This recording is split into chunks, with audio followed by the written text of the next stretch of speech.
Students, तो pharmaceutics में study of immunological products जो हमारा टॉपिक मैंने कंटिन्यू किया था, उसके लास्ट लेक्चर में जो हमने डिस्कस किया था, हमने ये डिस्कस किया था कि what are the different types of the immunity. Different types of immunity में हमने नेचुरल इम्यूनिटी, आर्टिफिशियल जो मतलब एक्वायर्ड इम्यूनिटी के आगे जो डिफरेंट दो पार्ट्स इसमें एक्टिव इम्यूनिटी और मतलब एक्वायर्ड इम्यूनिटी के पैसिव इम्यूनिटी जो है वो डिस्कस किए थे। अब आगे जो हमने इसमें स्टडी करना है that is the study of immunological products. सबसे पहले इम्यूनोलॉजिकल प्रोडक्ट्स की स्टडी करने से पहले मैं आपको इसकी एक ब्रीफ क्लासिफिकेशन समझाऊंगी कि इम्यूनोलॉजिकल प्रोडक्ट्स एक्चुअली होते क्या हैं। What are the immunological products? Immunological products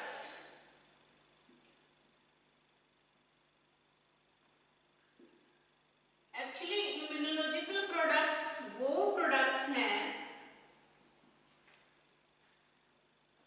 immunological products are those products which mainly helps to immunize or which mainly helps to activate the immune system of a person। कि जो हमारे immune system को activate करने के लिए, immunity provide करने के लिए, या जो ये चेक करने के लिए यूज होते हैं कि whether the particular person is susceptible for a particular disease और नॉट। जैसे ये थोड़ा सा आगे अगर हम इसकी क्लासिफिकेशन करेंगे तो उससे आपको समझ में आ जाएगा कि जो इम्यूनोलॉजिकल प्रोडक्ट्स है उनको आगे दो क्लासेस में क्लासिफाई किया हुआ है। सबसे पहले फर्स्ट जो इसकी क्लासिफिकेशन है that is the immunising agents and second one is the diagnostic agents. These are the diagnostic agents. अब ये immunizing agents और diagnostic agents में क्या फर्क है? What is the main difference between the immunizing agent and diagnostic agent? Immunizing agents तो वो agents होते हैं which mainly helps to provide the immunity। ये मेनली जो हमारा इम्यूनिटी प्रोवाइड करने के लिए यूज होते हैं, that are the immunising agent. जैसे मैंने आपको बताया था कि जो एक्टिव इम्यूनिटी है, एक्टिव इम्यूनिटी हमें किससे मिलती है? जैसे हम उस केस में एंटीजेंस को बॉडी के अंदर इंसर्ट कर देते हैं, एंटीजेंस हमने बॉडी में डाल दिए, लेकिन उसके अगेंस्ट हमारी जो है एंटीबॉडीज प्रोड्यूस होंगी बॉडी में, जिसके कारण हमारा इम्यून सिस्टम एक्टिवेट होगा। तो जो प्रोडक्ट्स हमारे इम्यून सिस्टम को एक्टिवेट करने में हेल्प करते हैं उनको हम बोलते हैं इम्यूनाइजिंग एजेंट्स। और डायग्नोस्टिक एजेंट्स क्या होते हैं? डायग्नोस्टिक एजेंट्स एक तरह के बैक्टीरियल टॉक्सिन्स होते हैं विच हेल्प टू डायग्नोज। ये किस लिए यूज होते हैं? Which help to diagnose the susceptibility, which help to diagnose the susceptibility of a person to the particular disease, to a particular disease। अब इसका क्या मतलब है susceptibility का? To a particular disease. Susceptibility का मतलब है कि हम उसके अंदर क्या करते हैं, जैसे एक डिप्थीरिया टॉक्सिन है। डिप्थीरिया टॉक्सिन क्या करता है? डिप्थीरिया टॉक्सिन जो कोरिन बैक्टीरियम डिप्थेरी से मिलता है, उसके स्ट्रेन से मिलता है, उस टॉक्सिन को हम पर्सन की बॉडी के अंदर इंजेक्ट कर देंगे। उसको इंजेक्ट करके हमने उसमें ये चेक करना है, इतनी मात्रा में इंजेक्ट करेंगे कि क्या वो पर्सन डिप्थीरिया के लिए ससेप्टेबल है। ससेप्टेबल का मतलब कि क्या उसे डिप्थीरिया होने के चांसेस हैं, कि क्या उसके अंदर एंटीबॉडीज डेवलप हुई हैं या नहीं। क्योंकि अगर उसके अंदर एंटीबॉडीज डेवलप होती, अगर उसके अंदर इम्यूनिटी मतलब उसका इम्यून सिस्टम एक्टिव होता, तो उस केस में तो उसको डिप्थीरिया होना नहीं चाहिए था। तो डायग्नोस्टिक एजेंट एक तरह से किस लिए यूज होते हैं? एज अ डायग्नोस्टिक एजेंट्स ही यूज होते हैं to check the susceptibility. Susceptibility का मतलब कि मुझे ये डिजीज हो सकती है या नहीं, इस चीज को चेक करने के लिए हम मेनली डायग्नोस्टिक एजेंट्स को यूज करते हैं। अब इसकी क्लासिफिकेशन क्या है? जो इम्यूनाइजिंग एजेंट में सबसे फर्स्ट क्लासिफिकेशन होगी वैक्सीन्स की। वैक्सीन्स, जिसमें वैक्सीन्स में आगे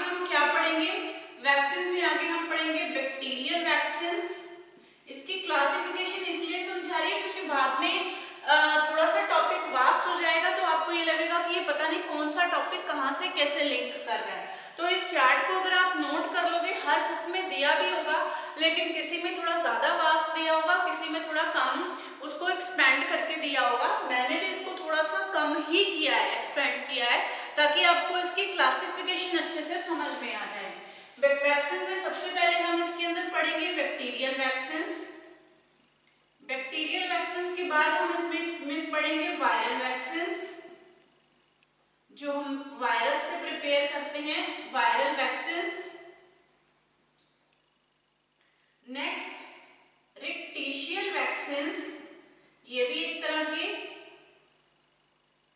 रिक्टिशियल वैक्सीन्स माइक्रो ऑर्गेनिज्म है। कहीं स्पेलिंग में अगर कोई मिस्टेक हो तो I will be sorry for that. Rickettsial vaccines and mixed vaccines,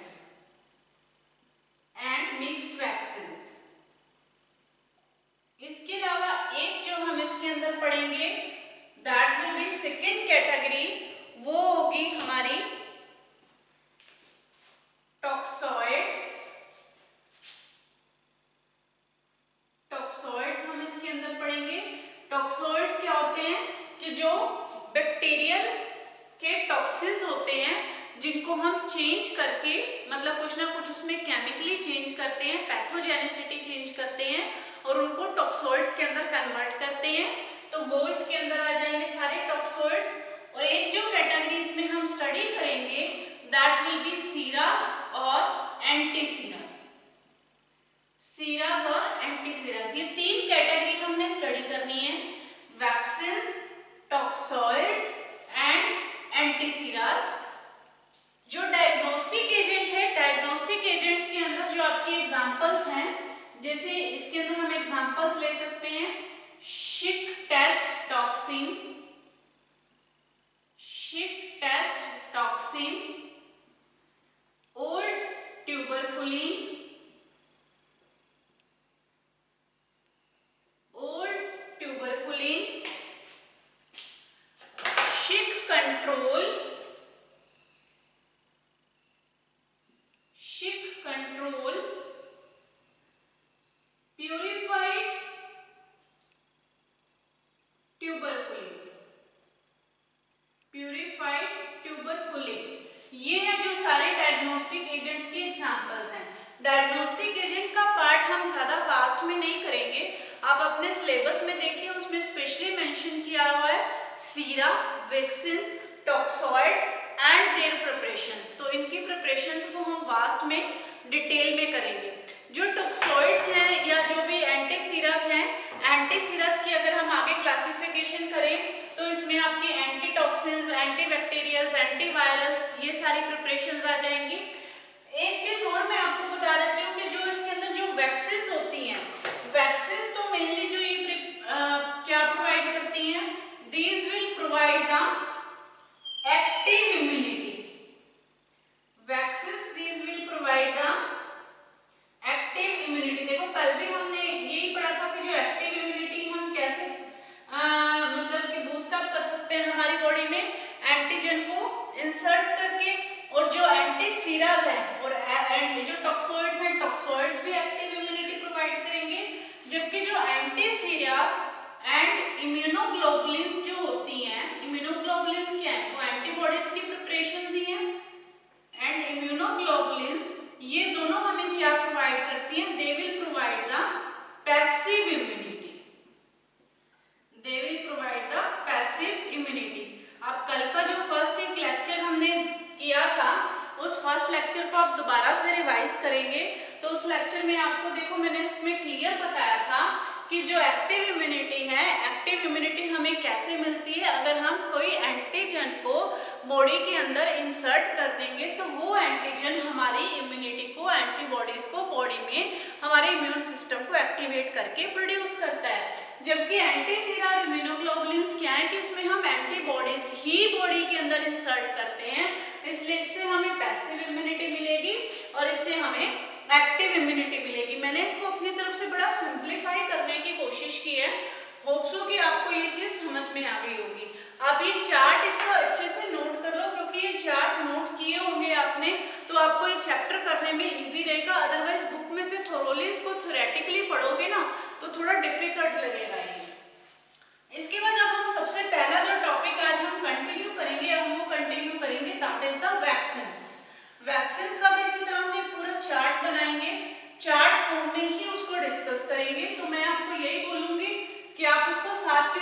note करते चलिए।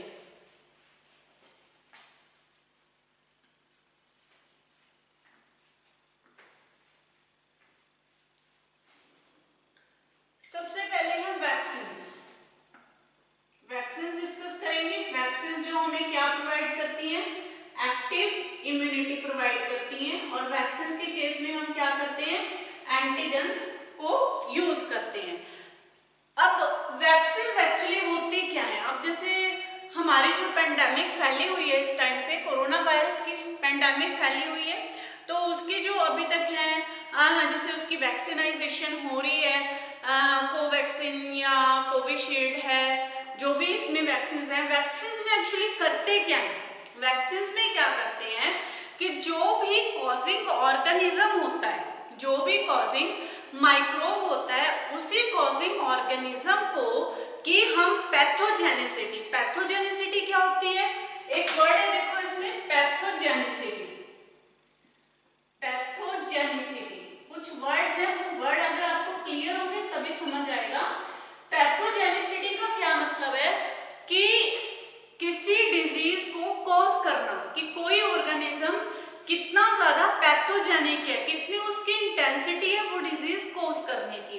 तो अगर जैसे सपोज सिंपल एक हम एग्जांपल लेते हैं पोलियो का, पोलियो वैक्सीन का एग्जांपल लेते हैं, जो ओरल पोलियो डोज डलती है, ठीक है। पोलियो वायरस में क्या होता है? पोलियो वैक्सीन में पोलियो का जो वायरस होता है that is the poliomyelitis, polio की शायद स्पेलिंग गलत है, poliomyelitis virus. Poliomyelitis virus है जो मेनली पोलियो कोज करता है। अब ये क्या करते हैं हम इस वायरस को, ये कॉजिंग ऑर्गेनिज्म है, क्योंकि जब ये वायरस हमारी बॉडी के अंदर एंटर करता है, ये पोलियो माइलाइटस वायरस मेनली एंटर कैसे करता है? देखो चांसेस कोई भी हो सकते हैं कि जीआईटी थ्रू, मतलब हमारे गैस्ट्रोइंटेस्टाइनल ट्रैक्ट के थ्रू एंटर कर सकता है। इन्फेक्शन के बहुत सारे चांसेस हो सकते हैं, कैरियर कोई भी हो सकता है कि किसकी बॉडी को ये जाके इफेक्ट करेगा। इसके बाद क्या करता है कि ये वायरस जाके हमारे जो ब्रेन है, ब्रेन के ऊपर अटैक करता है। ब्रेन के कुछ जो है सेल्स है वो डेड हो जाते हैं, जिसकी वजह से पोलियो में क्या होता है, हाथ पैर काम करने, जो हमारे लिम्स जो है वो काम करने बंद कर देते हैं। अब पोलियो जो वैक्सीन बनती है, वैक्सीन के केस में क्या करते हैं हम, इसी वायरस को या तो कंप्लीटली किल कर देते हैं, या तो हम इसको कंप्लीटली किल कर देते हैं। देखो तीन कंडीशंस है, कंप्लीटली किल करना, दूसरा इसको हाफ किल्ड करना। हाफ किल्ड करने का मतलब इसको बोलते हैं attenuated virus, attenuated micro organism. Half killed या कंप्लीटली किल्ड। किल करने का पर्पस क्या है?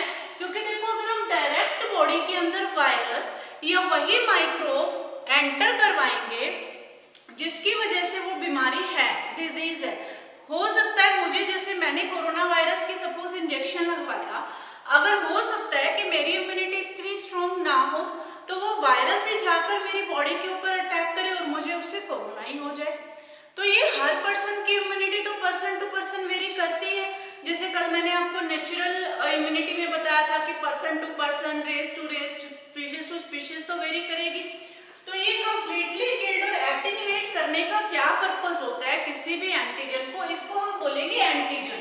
एंटीजन जो डिजीज कोज करता है, जिसकी पैथोजेनिसिटी होती है, कि ताकि इसकी जो है पैथोजेनिसिटी को हमने इतना कम कर दिया कि बॉडी में जाके हमारे इम्यून सिस्टम को एक्टिवेट तो कर देगा, लेकिन हमारी बॉडी के ऊपर कोई इफेक्ट नहीं प्रोड्यूस करेगा, मतलब पोलियो नहीं होगा उससे, हमारे ब्रेन के ऊपर जो अटैक नहीं करेगा। क्यों? ये मतलब इतने जो है ये जब हमारी बॉडी में एंटर करेंगे, एंटर करने के बाद ये एंटीजन का काम करेंगे। एंटीजन मतलब कोई भी बाहर से पैथोजेनिक सब्सटेंस जो हमारी बॉडी में एंटर कर गया। अब उसके साथ साथ क्या होगा, हमारा इम्यून सिस्टम एक्टिवेट हो जाएगा। इम्यून सिस्टम एक्टिवेट होगा मतलब हमारे WBC सेल्स, हमारी इम्यूनोग्लोबुलिन्स जो है, एंटीबॉडीज हैं, वो प्रोड्यूस होनी शुरू होंगी कि हाँ भी बाहर से जो है एक एंटीजन आया है, बाहर से एक दुश्मन जो है हमारे एरिया में आ गया, उससे हमने अपनी एरिया को प्रोटेक्ट करना है। तो वहां पे इम्यूनोग्लोबुलिन्स उसके जो अगेंस्ट है, उसके अगेंस्ट एंटीबॉडीज प्रोड्यूस हो जाएंगी। अब ये जो एंटीबॉडीज प्रोड्यूस हो गई, यही तो हम करना चाहते हैं वैक्सीन देके, ठीक है। तो वैक्सीन एक्चुअली क्या होती हैं? वैक्सीन वही है कि जो भी डिजीज है उसी के कॉजिंग ऑर्गेनिज्म को हाफ किल्ड या एटेन्यूएटेड फॉर्म में कंप्लीटली, मतलब एटेन्यूएटेड या कंप्लीटली किल्ड फॉर्म में उसको चेंज करते हैं, उसकी पैथोजेनिसिटी चेंज करते हैं, ताकि वो आगे उसको बॉडी के अंदर इंजेक्ट किया जाता है। या जैसे सिर्फ एक ही वैक्सीन है ओरल पोलियो वैक्सीन, जो ओरल रूट के थ्रू दी जाती है, बाकी सभी इंजेक्ट की जाती हैं। उनको इंजेक्ट किया जाता है ताकि वो हमारी बॉडी के अंदर जाके हमारे इम्यून सिस्टम को बूस्ट अप करे, एंटीबॉडीज प्रोड्यूस करे और हमारे अंदर जो मतलब कि इम्यूनिटी हमें प्रोवाइड करे। हम कोरोना की जो ये वैक्सीनेशन चल रही है वो इसीलिए तो चल रही है कि हम क्या कर रहे हैं कि बॉडी में एक तरह से कोरोना वायरस इंसर्ट कर रहे हैं। लेकिन वो इंसर्ट जो एक देखो, एक वैक्सीन लगवाने के बाद जो टेम्परेचर होता है ना, वो इसलिए हो रहा है क्योंकि जो वायरस आपकी बॉडी में एंटर किया है, तो वायरस एंटर किया है तो एक बार वो उसके सिम्टम्स हैं कि वो वायरस जाके आपकी बॉडी के अंदर एंटीजन का काम कर रहा है और इसके अगेंस्ट आपकी बॉडी प्रोटेक्ट करेगी, एंटीबॉडीज प्रोड्यूस करेगी और आपकी इम्यूनिटी डेवलप हो जाएगी। उसके बाद बाहर से आपको दोबारा से वायरस के अटैक होने के चांसेस नहीं होंगे या किसी भी बैक्टीरिया के अटैक होने के चांसेस नहीं होंगे। तो ये था मेनली जो वैक्सीन्स को मतलब बेसिक कंसेप्ट की वैक्सीन्स होती क्या है। हम लोग एक्चुअली बीइंग अ फार्मासिस्ट आप लोगों को तो पता होना चाहिए, एक्चुअली रूटीन में आम लोगों को यही पता होता है कि जो वैक्सीन है एक मेडिसिन है। नहीं, वैक्सीन कोई मेडिसिन नहीं है। वैक्सीन एक पैथोजेनिक सब्सटेंस ही है, वैक्सीन एक पैथोजेनिक प्रिपरेशन ही है, लेकिन वो हमारा एक इम्यूनिटी बूस्टर है। वैक्सीन को हम एक चीज और कभी यूज करते हैं, देखो वैक्सीन को कभी भी हम ट्रीटमेंट के लिए यूज नहीं करते। वैक्सीन को जो हमेशा यूज किया जाता है, it is used for the prophylactic purpose. Prophylactic का क्या मतलब होता है? एक तो वर्ड होता है देखो ट्रीटमेंट, एक वर्ड होता है प्रोफाइलैक्टिक या preventive. Prevention is better than cure, ठीक है।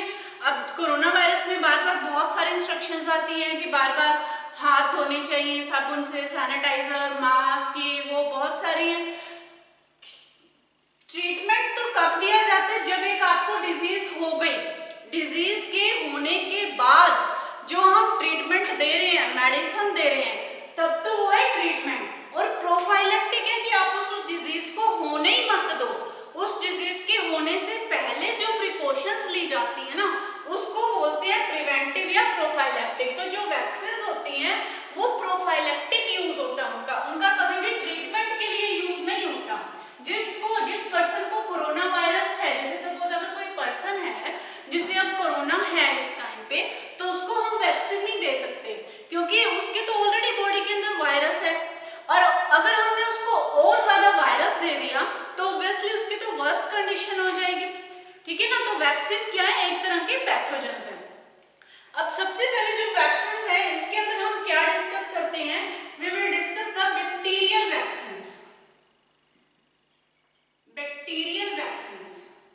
बैक्टीरियल वैक्सीन जिसमें हमारे पास बैक्टीरिया कौन कौन से बैक्टीरिया से बनेंगे? सबसे पहले जो बैक्टीरियल वैक्सीन है that is the coryne bacteria diphtheria vaccine, cholera vaccine, cholera vaccine. First one is cholera vaccine, second one is pertussis vaccine,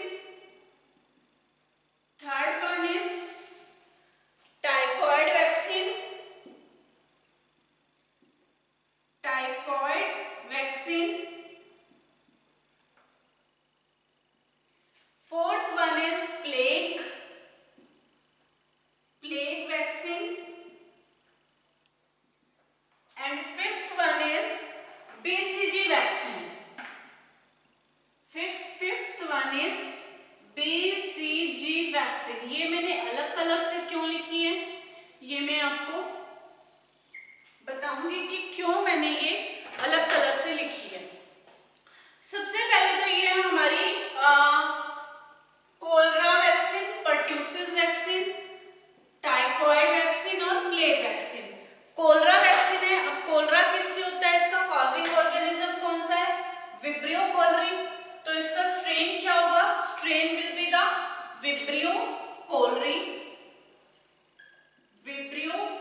pertussis, Bordetella pertussis, Bordetella pertussis, ये तो आपको कॉजिंग ऑर्गेनिज्म याद होने चाहिए, उसी के स्ट्रेन से बनेगा। Typhoid, salmonella typhi, bio students हैं तो ये चीजें आपको पता होनी चाहिए। साल्मोनेला टाइफी,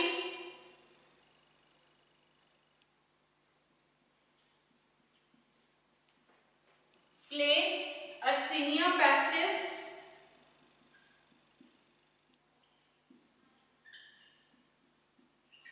बेसिजी, बैसिलस,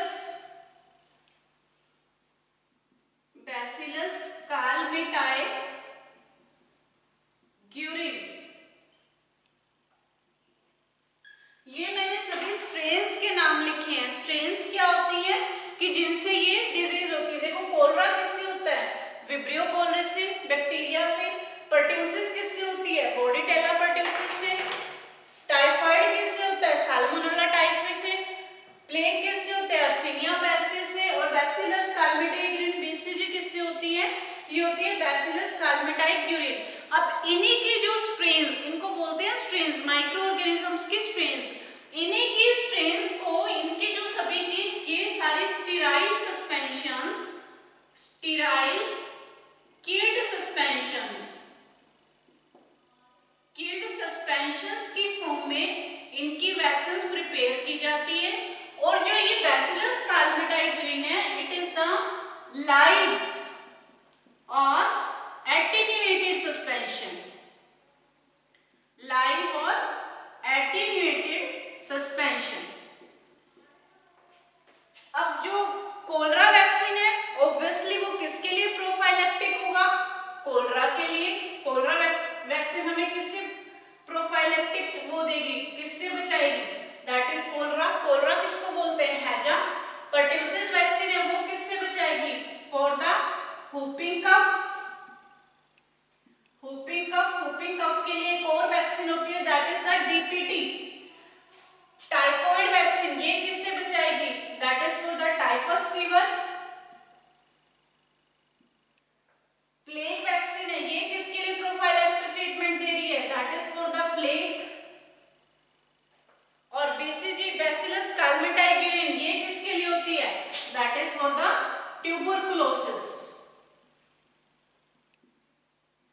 ट्यूबरकुलोसिस सबसे फर्स्ट वैक्सीन है बीसीजी वैक्सीन, जो न्यूबॉर्न बेबी को विद इन अ मंथ लगाई जाती है, with in the 4 to 6 weeks लगाई जाती है। बीसीजी वैक्सीन सबसे फर्स्ट वैक्सीन है जो यहाँ लगाई जाती है। आप लोगों ने देखा भी होगा कि जो आपके बड़े बुजुर्ग लोग हैं उनके यहाँ पे एक बड़ा सा निशान भी होता है, वो मतलब है, आजकल नहीं होता, पहले होता था, वो बीसीजी वैक्सीन का निशान है, बैसिलस कालमेटाई ग्यूरिन। अब ये जो बैक्टीरियल वैक्सीन है, ये बैक्टीरियल वैक्सीन एक्चुअली प्रिपेयर की कैसे जाती है? कोई भी वैक्सीन है, देखो बैक्टीरियल वैक्सीन की हम बात कर रहे हैं, आपके पास अगर ये हर एक वैक्सीन का अलग अलग प्रिपेयर करने का तरीका जो है लर्न करना बड़ा मुश्किल हो जाएगा। मैं आपको एक जनरल सा प्रिपरेशन मेथड बताऊंगी।